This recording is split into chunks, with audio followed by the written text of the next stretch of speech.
This is another 580 Sports Talk instant reaction. Almost forgot the Victory Aviators because sometimes these Chiefs games don't really feel like victories, but they got 13 of them in the win column, and the Victory Aviators are back for another edition of this 580 Sports Talk.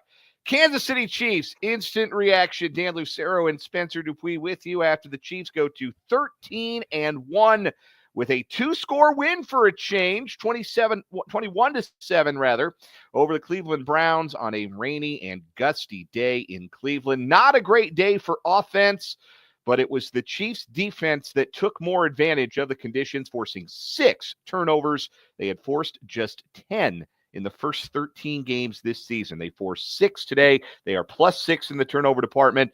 They win handily, but if Patrick Mahomes is hurt, how much does any of it matter? Mahomes left the game with an ankle injury, was seen noticeably limping as he left the field on his way to get a little post-game evaluation, maybe an MRI. We'll discuss all of that here on this Kansas City Chiefs instant reaction. You are watching on our YouTube channel, 580 Sports Talk, or on Facebook at WIBW News. Once again, I am Dan Lucero, and Spencer Dupuis is with me. And we'll start with the good stuff first, because we'll get around to the consternation, let's say, about seeing Patrick Mahomes leave with a limp and get rolled up on that fourth down play late in the game. We'll start with the good stuff, and that is, I said on 580 Sports Talk on Friday that if you couldn't be a turnover-forcing defense against Jameis Winston and the Browns, then maybe it just isn't in you. Well, good news. The Chiefs forced 6 turnovers today. Trent McDuffie finally gets his first career interception. Jaden Hicks, first career pick. Nick Bolton gets a pick. Got to catch the ones Jameis throws you because you know he's going to throw you some. Today, he threw the Chiefs 3. Trying to remember the other one for the Chiefs. Brian Cook got one in the end zone. They recover a fumble on a muff punt. Chris Roland Wallace with the strip. They also recover a Jerome Ford fumble as well. And that was something this Chiefs defense needed. We had talked during the week about, we really talked the last month, why did this defense force turnovers? Why don't they put their offense in position to succeed? Today they forced 6 turnovers. The Chiefs score 14 points off of those turnovers, and those end up being the difference in the ball game. That's my biggest takeaway. It was a much needed performance for that Chiefs defense to show that they are capable of making plays, or at the very least, putting themselves in position to accept gifts from a quarterback like Jameis Winston. Yeah, and interceptions. I mean, my guy Najee Johnson almost came up with one to add to that total. Unfortunately, he couldn't come down with the ball. But, I mean, this defense played like totally different than you have seen, I feel like, the last few weeks, because you've seen the front 7 be kind of the team that is, or part of the defense that's leading the team. Well, they were contributing huge with some sack numbers today, but now the back end of the defense finally getting to where we thought they would be early in the season. And wow, that's all I got to say about this defensive performance today. Minus that touchdown run from Ford, that was a great defensive performance. Put that up the rest of the season, and you're definitely going to win the Super Bowl.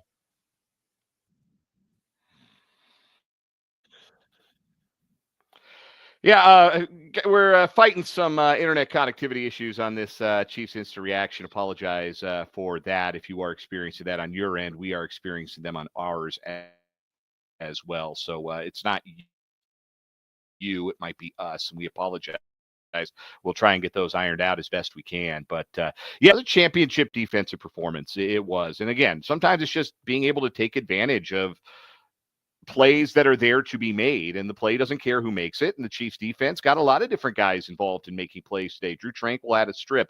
Mentioned Chris Roland Wallace with the special teams play. Trent McDuffie, finally, game 14 of his 3rd NFL season, and he's got one in the interception column. And boy, what a great one for his first one, too. Man, to get the knee down in the end zone like that on that jump ball, that was outstanding. I mean, that's one of the plays of the year for any defensive back to intercept that pass. Brian Cook going up and getting a deep ball, being where he was supposed to be in coverage. Nick Bolton makes a great play on that redirect. That is not an easy play. And Nick Bolton stays with that ball and manages to possess it before it hits the ground.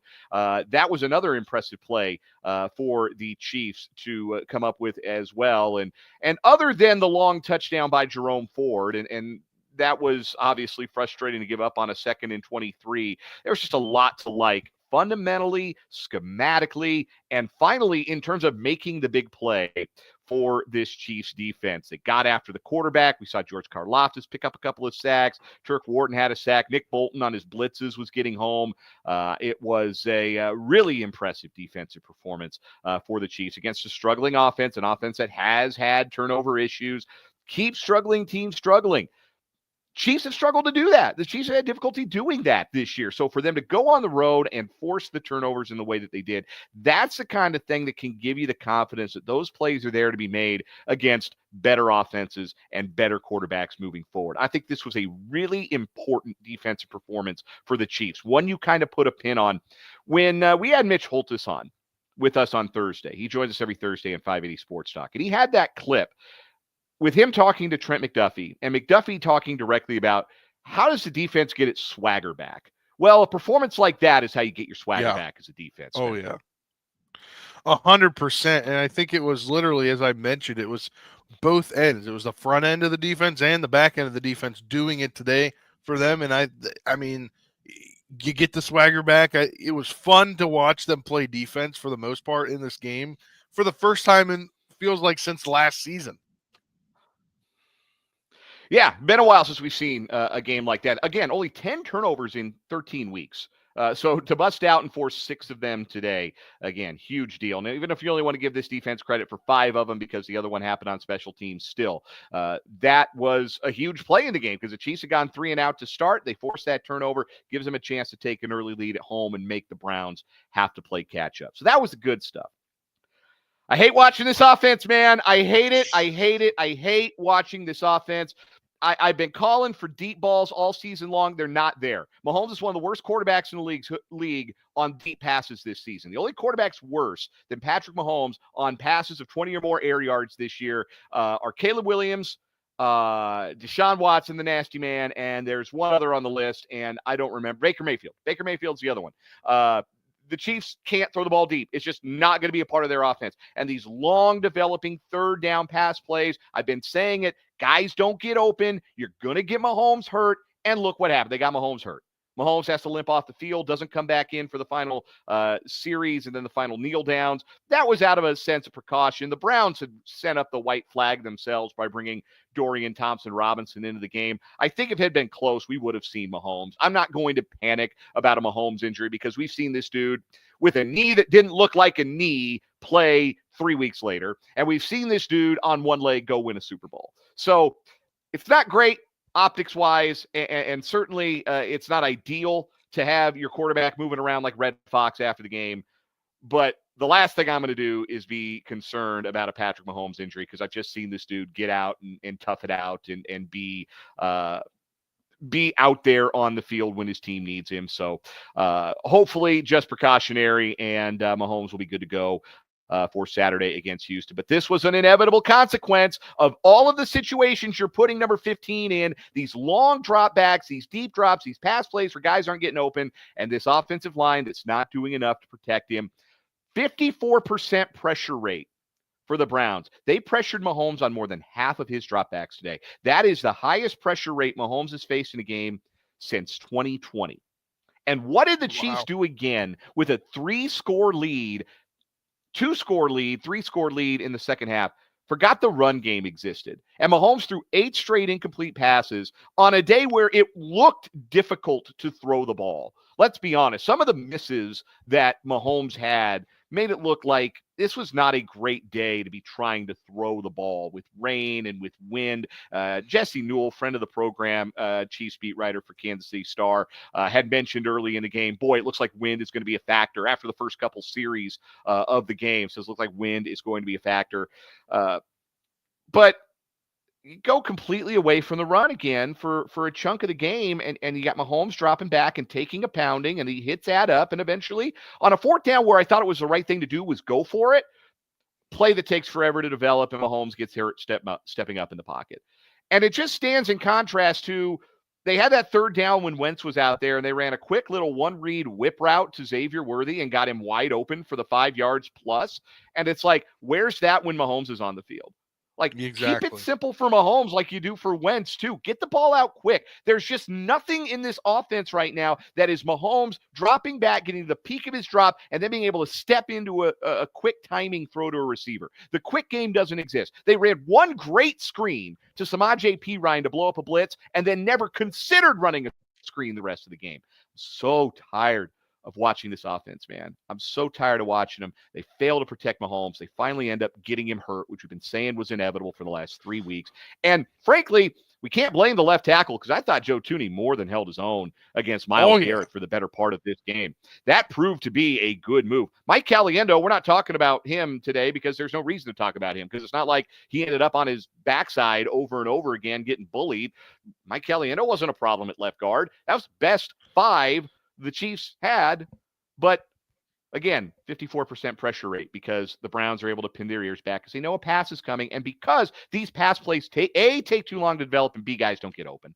And I'm sick to death of watching the Chiefs fumble around in the third quarter of games and be stubborn about not running the football. I'm reaching a breaking point with expecting that it's going to get better. Because now it's 3 straight weeks where it feels like they've forgotten that Isaiah Pacheco and Kareem Hunt exist. And it's like they're trying to practice stuff and get a passing game rhythm in the game against live fire. That's just a bad strategy. It doesn't work.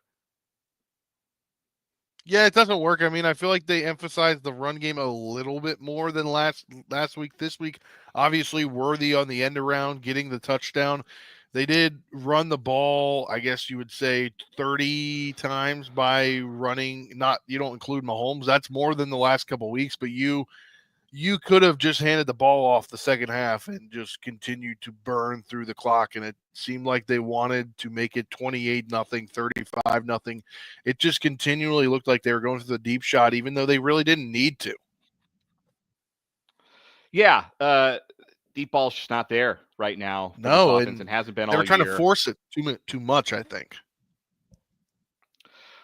Xavier Worthy played really well. We can say that there is a lack of a connection between him and Mahomes on the deep balls, and that is certainly true. But they've gotten better about using Worthy in other ways. He had the touchdown run. I think that's going to get changed, by the way. I think that's going to get changed to a touchdown pass. When the league has a chance to review the stats. I thought that ball went forward. I didn't think that was a backwards lateral to Worthy that he ended up taking for that touchdown. How long was that run? 21 yards. So I think that's going to get changed, but still, good way to use Worthy. Get him in motion, get the defense thinking about him, and then every now and again getting the ball to him on some of those motion plays and letting him use his speed. And I think now the adjustment that Worthy's got to make is wearing shoes that don't have shoelaces. Because if not for his shoelaces, he might have had 100 yards rushing and receiving today. There were a lot of plays out there that were this close. And he's just getting tripped up. I don't know. Get him an endorsement with those Skechers slip-ins or something. Get him some Velcro. I don't know what we got to do. But that looked like about the only way they were going to bring down Xavier Worthy today. I thought that was his best game. DeAndre Hopkins, 5 catches, 36 yards. Travis Kelce disappeared from the offense. Still want to see more from those guys. But Hopkins did make a couple of big catches to move the chains. I think, too, with Kelce. Go ahead. I don't know if you watched during the first few play sequences. I think he was battling something the whole game. I think he was battling ankle the most of the game. Yeah, it looked like he might have gotten dinged a little bit. Didn't look super comfortable after his first catch of the game, and maybe that affected how he could be used. Didn't seem to affect his snap count. He was still out there. No, yeah, he was still out maybe there. It did affect. Maybe it did affect his ability to some of his ability to run routes and what have you. And again, like I don't know. We'll hear from Andy Reid. We'll hear, I'm sure, from Mahomes at some point after we're done here. And maybe the conditions were really affecting the game more than even it looked like just watching it on television, because neither offense looked super comfortable throughout the game. But I think a lot of that had to do from the Browns side. One, their offense is very good, and two, the Chiefs defense I thought played really, really well. They won up front. Chris Jones was impactful. Karlaftis' motor didn't quit. He got himself a 2-sack day as a result. There's lots of good stuff to say about the defense. Offensively, though, I mean, Scored 21 points. They got 2 of them on short field. They put together one drive, really, all game. And it's that one drive every game that makes you think, man, it could be like this every time. Yeah. There's rhythm. You're mixing the run with the pass. You're converting on third down. The offensive line's winning up front. They had a splash play on that drive on the screen pass to P. Ryan. And you watch a drive like that and you think that this could be every drive, it feels like. And then it's not, because they get one-dimensional and they ask Mahomes to sit in the pocket too long and wait for guys who aren't real good and consistent at getting open to get open on these long developing pass plays. And I'm so frustrated by it. And the end result today was Patrick Mahomes leaving the game with a limp and taking a cart ride to go get some x-rays, though he did walk to the cart. So that's, I didn't mean to sound off the alarm there, but he did. He walked out of the locker room and got a little ride on the back of the cart to I'm assuming the x-ray room or the MRI room there at Huntington Bank Stadium. So the inevitable consequence of asking that much of your quarterback and not being able to protect him against pressure. Again, he has not faced a pressure rate like this since 2020, which again was the season that made the Chiefs decide we have to invest more in our offensive line because we can't afford for this guy to get hurt. That's where we're at. We've come full circle all the way back to 2020. So it's still there for them. Like, I get frustrated. I get frustrated. And, when Mahomes limps off, how many wins this year? Chiefs are 13-1. How many wins this year did you get to, as a Chiefs fan, unreservedly enjoy this season? Maybe the Baltimore game, it was week 1. It was a great one. Maybe week 2, because it was Cincinnati. It's always good to beat those guys. But like, comfortable wins, obviously not their thing. And now even today, a comfortable as it gets, a 2-score win, a 2-touchdown win on the road. You never feel bad about that. But then Mahomes is walking around like Red Fox in Sanford and Son. And that's not what you want. So, but end of the day, win is a win. And now the Chiefs are 1 win and 1 loss from both Buffalo and Pittsburgh at any point in the next 3.5 weeks now from being the number 1 seed and for the AFC playoffs once again going through Arrowhead Stadium. And if there's a better takeaway than that, I'm not sure what it is. Spencer, you got a final thought? The defense finally playing up to snuff. I mean, you said they had 10 takeaways the whole season, and they had 6 today. Spagnuolo talked to the media this week, and he said that's kind of something we're trying to drum up, but obviously it can't all just happen at once. Well, it kind of all happened at once today because you took advantage of Jameis Winston, but Nick Bolton made probably one of the craziest plays we'll ever see, where it wasn't just Jameis Winston throwing the ball in your direction. It was him taking the ball out of the receiver's hands and literally taking it for an interception. Like, I have never seen a play like that from a middle linebacker do something like that. So Andy Reid is on the podium, or has been on the podium. I'll pass along these remarks, his closing remarks, talking about Mahomes' ankle. Quote, Patrick, his right ankle has been hurt. It's not broken, but it's sore. He'll get started on the rehab part of it as we go, and then we'll just have to see how he does. Says he'll be literally day-to-day as we go forward. Aren't we all? And says Mahomes probably could have finished the game if necessary. So, again, like, you don't like to see Mahomes hobbling around, but you'd have to shoot that dude's lower leg off with a double-barreled shotgun for me to believe that he was going to miss any time. So, again, man had a knee that didn't look like a knee in Denver back in his second year as a starter, and he missed 2 games. So I just think he's made of sterner stuff. That'll do it for our Chiefs instant reaction. We'll have – go ahead. I was going to say, Jordan Foote just posted. He said Mahomes himself said he could have finished the game if needed to be, but the smart decision was to let Wentz do it. He said he'll know more about the ankle tomorrow. So there you go. That's where we'll leave you on this Kansas City Chiefs instant reaction. We'll have more on tomorrow's edition of 580 Sports Talk from 3 until 6 on 580 WIBW, FM 104.9, and these same video channels. For Spencer Dupuis, I'm Dan Lucero saying have a great rest of your Sunday, everybody, and we'll talk to you tomorrow right here on 580 Sports Talk.